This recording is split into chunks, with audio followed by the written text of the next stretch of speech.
From May 12th to May 15th, 2012, protesters throughout Spain marked the first anniversary of the 15M movement by retaking the streets and squares of over 80 cities. A year ago, on the 15th of May, all over Spain, people started occupying public space. Groups of people came out to the squares, and they decided not to go back to their places.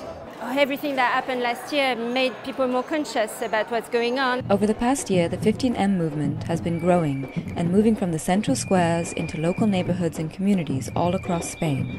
After the first stage of the 15M of the last year, and after the people expressed on the squares their indignation, they began to think what could they do in their daily life.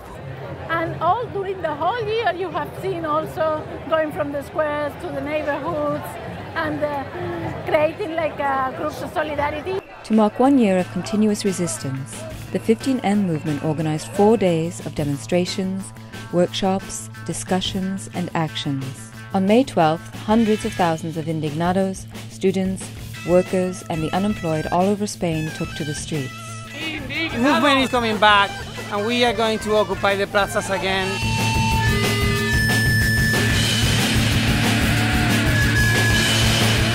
In Barcelona, people set up tents and rebuilt the infrastructure of the occupied square, turning the square into a laboratory for action and a hub for information about the many different platforms that grew strong through the 15M movement. On May 15th, 1 year since the first square was occupied in Spain, the movement celebrated by organizing a day of action. The first actions targeted banks that are evicting people from their homes. Today is a day of action. Right now, there are mediators talking with the banks inside and affected people also inside. We have got that the people could go inside to make a negotiation. This action is being repeated in 4 different banks in Barcelona. In the afternoon, students marched from Plaza Catalunya to the headquarters of the Popular Party, Spain's right-wing party that took power last November. They staged a mock funeral and mourned the death of their public education system. The quality of the public university is going down. What we are seeing is that public education is a right, and what they're trying to do is to put the rights into the market. The money you've got to pay to study is increasing by 60%. The day of actions culminated with an encampment outside the CaixaBank's headquarters in Barcelona.